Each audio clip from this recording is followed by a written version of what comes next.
Ladies and gentlemen, Primetime CP23 here, back with another Diablo 3 Season 12 starter video. Today, we're taking a look at the Necromancer. By the way, these set pieces are the ones that I use for my actual trag'oul build, so that's why they're all transmogged and everything. Anyway, so, Necromancer should have a pretty easy time with finishing off the season journey. And I say this because it's just the strongest class. Plain and simple. So as you can see for the skills, we've got skeletal mages going, we've got bone armor, which means we are using Scythe of the Cycle, but we'll get more into that when we start talking about the cube. This build is only using 2 legendary items for this GR20. As always, we only have... that would have been bad. My health bonus almost dropped off.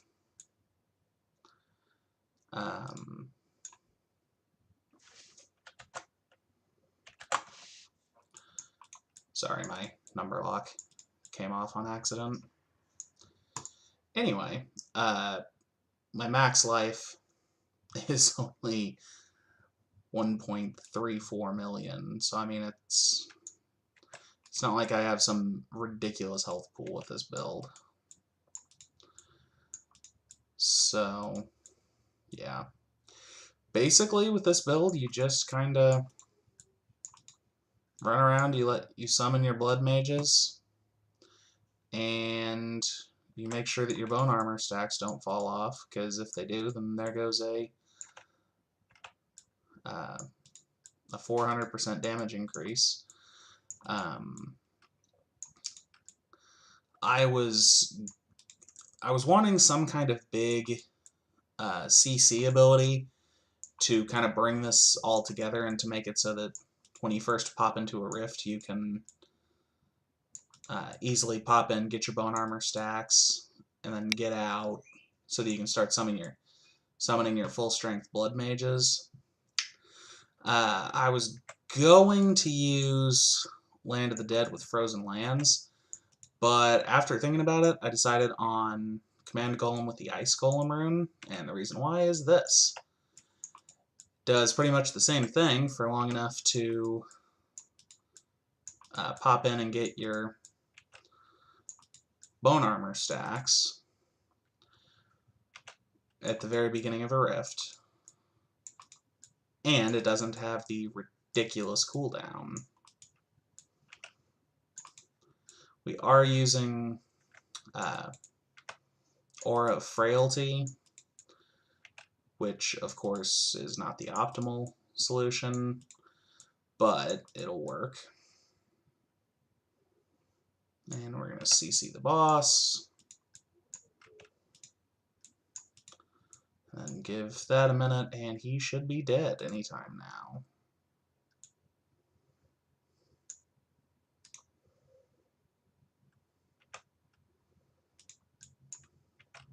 Just make sure that you're blood rushing around every few seconds so that you can keep up your devour.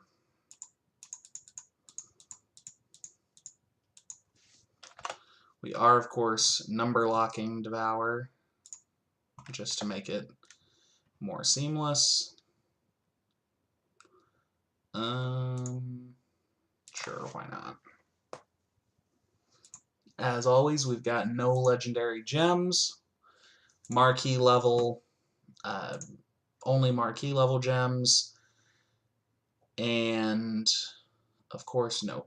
The only paragon we've got is 50 in movement speed, just because these videos would be longer and way more boring to make if I didn't have the movement speed bonus. And there you go.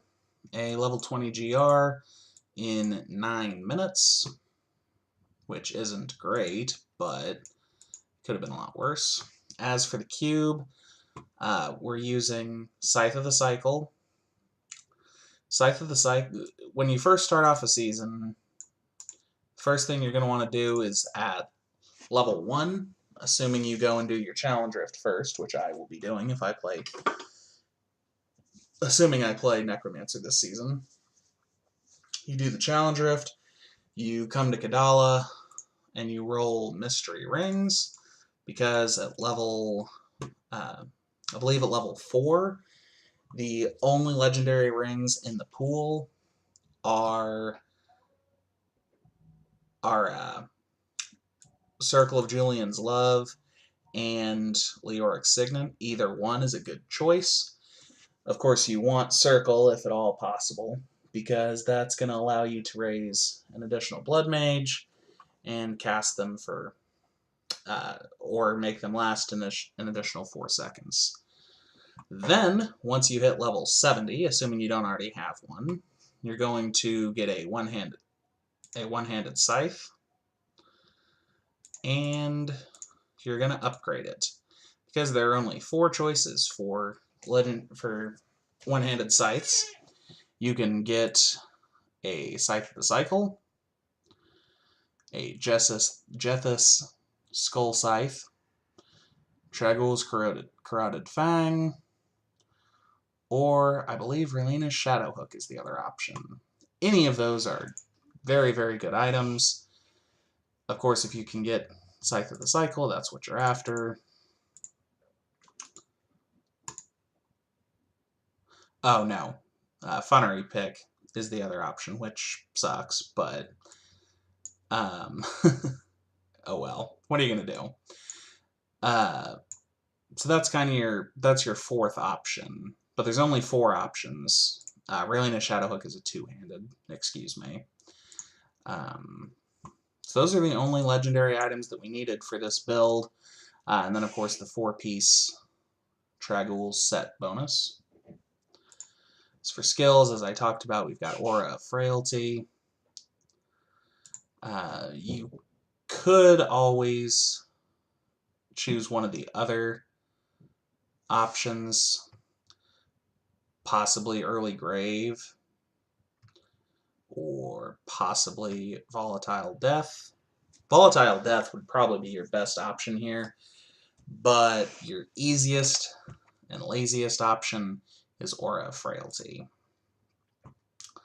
As for your Skeletal Mage, which is what's going to be doing almost all your damage, I chose Life Support. You can probably choose Skeleton Archer, Contamination, or Gift of Death. Gift of Death probably wouldn't be a bad idea, just because then you would be getting resource back with Cannibalize. But I think Life Support is probably the way to go here. Singularity, I would recommend against it.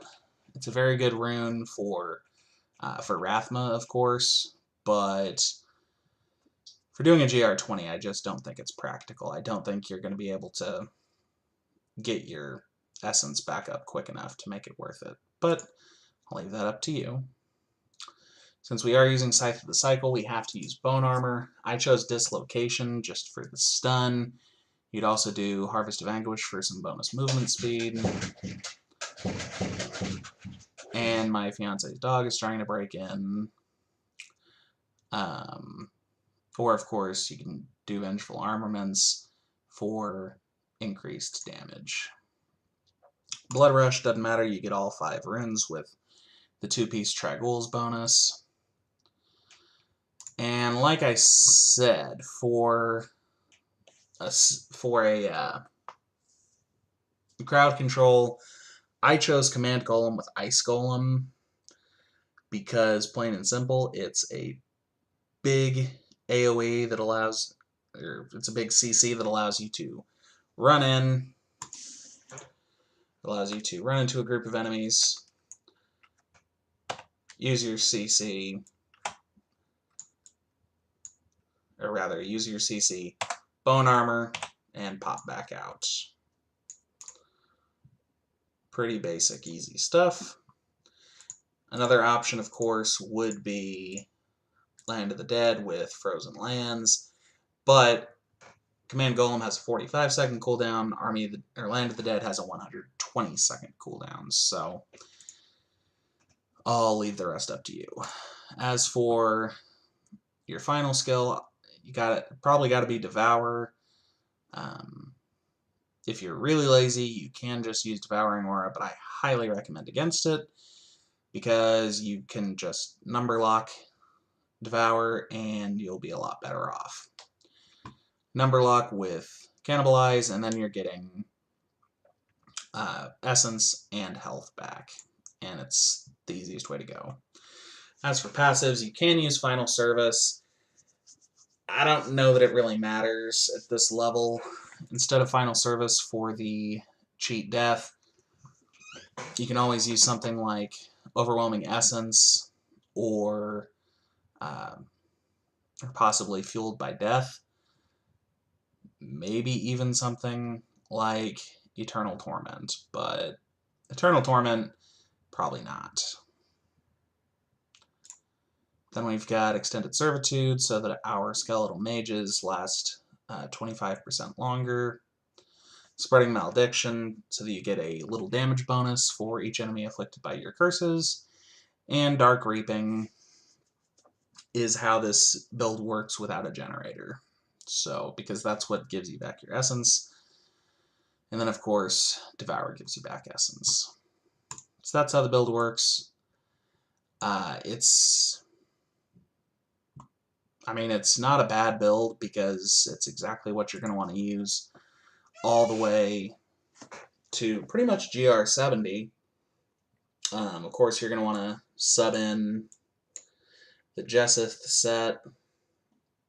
You're going to want to throw in some Nems, a Dainty's Binding, of course, the other two pieces of Trag'ouls, a Traveler's Pledge, a Compass Rose, and a Crispin Sentence, and boom.